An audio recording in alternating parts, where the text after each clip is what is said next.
Então, queridos,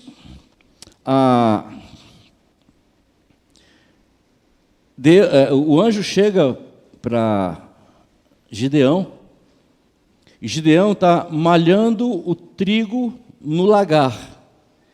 Isso é uma coisa estranha, porque o lagar é lugar de pisar a uva, para fazer o vinho, de extração do suco da uva. Não é lugar de malhar o trigo.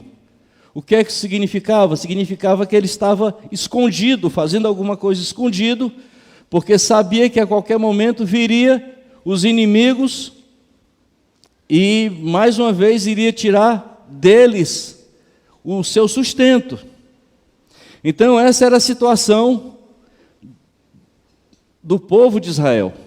Essa era a situação desse povo.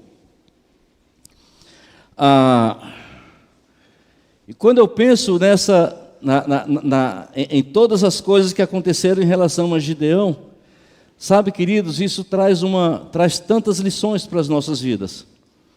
Porque a primeira coisa que Deus mandou fazer foi mandar que Gideão derrubasse o ídolo e o poste ídolo de Baal. A primeira coisa.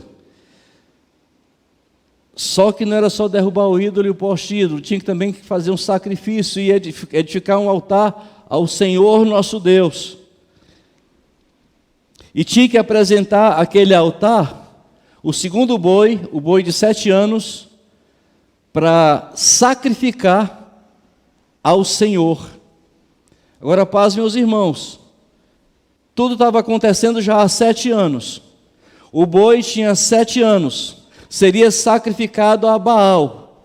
Mas Deus diz: ei, sacrifica a Baal não, sacrifica a mim. Esse é o nosso Deus. Amém? Então os irmãos conhecem muito bem a história. Gideão foi na madrugada, pegou mais 10 colegas aí e derrubaram tudo, pegaram a madeira do poste ídolo, fizeram fogo e ali ofereceram o segundo boi. No dia seguinte, então, já estavam atrás de matar Gideão, porque Gideão, olha só a que nível chegou Israel. Agora, Gideão é quem estava errado porque fez isso.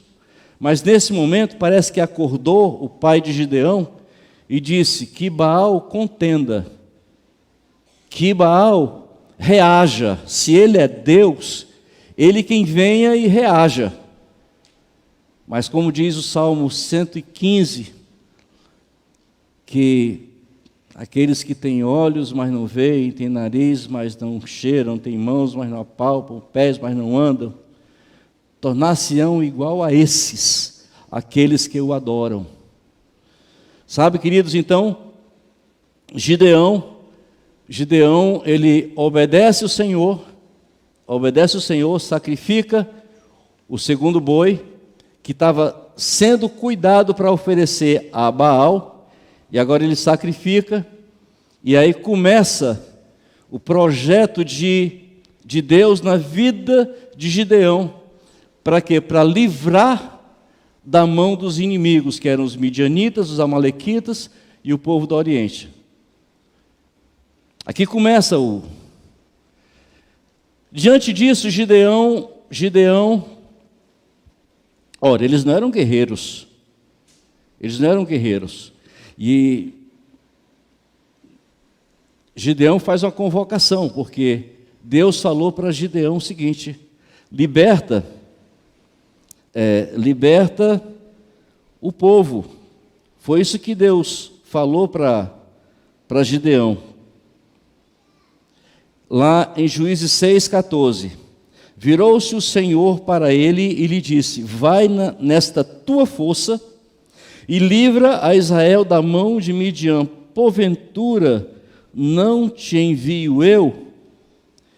Então, queridos, naquele momento, Gideão, ele entra em obediência porque ele sabe que está tratando não apenas de coisas físicas, mas está tratando de coisas espirituais. porque foi o anjo que apareceu para ele. E ele sabe que ele tem a garantia do céu para fazer aquilo que Deus está mandando. Alô? Amém? Aí Gideão convoca os homens para a batalha. 32 mil homens. 32 mil.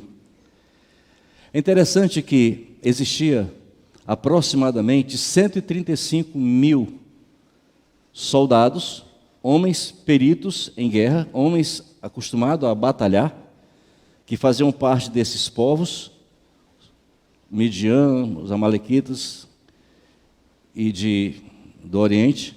Esses 135 mil aproximadamente guerreiros, agora imagine contra 32 mil homens que não eram guerreiros. Mas eu acho interessante que Deus diz o seguinte: tem muita gente. Uma coisa que eu acho muito legal é que Deus não se estabelece pela lógica do homem. Como é que tem muita gente, 32 mil, para lutar com 32 mil que não são pessoas de guerra, para lutar com 135 mil que são guerreiros? Mas Deus, conhecendo o coração do homem, e Deus sabia que aquela batalha iria entregar nas mãos deles, poderia ser que ele dissesse o seguinte: fomos nós que vencemos, tem gente demais. Aí a primeira coisa que ele diz é o seguinte: manda que os covardes e os medrosos voltem para os covardes e os medrosos. Desses que se prontificaram para a guerra, só covardes e medrosos tinham 22 mil. Eram 32 mil total, agora 22 mil são covardes e medrosos. Aí sai, agora tem 10 mil homens. 10 mil homens. Sabe o que é que Deus diz? Ainda tem muita gente. Tem lógica isso? Tem lógica, irmãos? Ainda tem muita gente.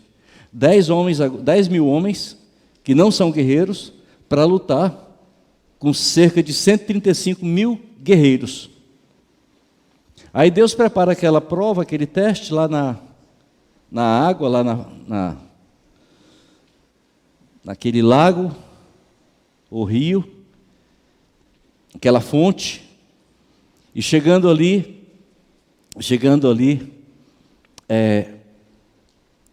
ele manda separar 9.700 para um lado, 300 para o outro.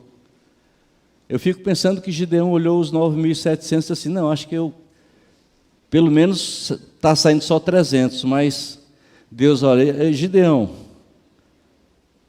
sabe os 300? Sim, vão. Não, os 300 ficam.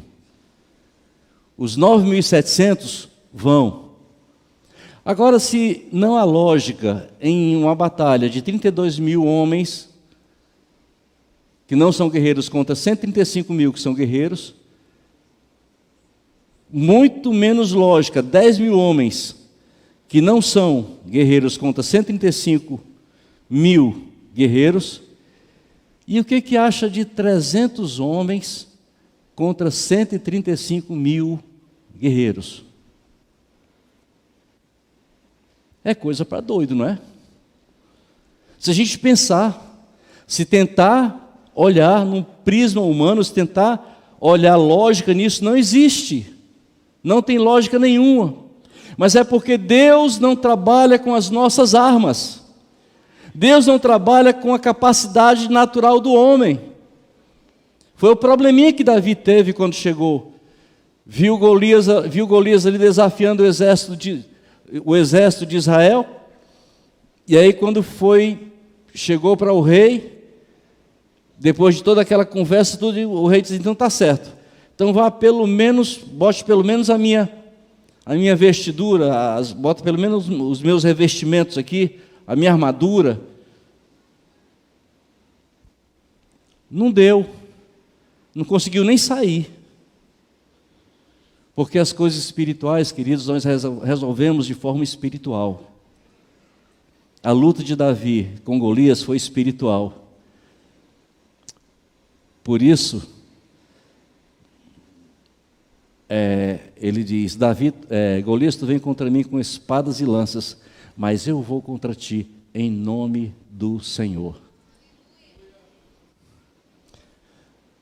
Sabe, queridos, ele vai guerrear com um gigante, vai no rio pegar pedrinha para tirar. Não tem lógica. Deus não usa a nossa lógica.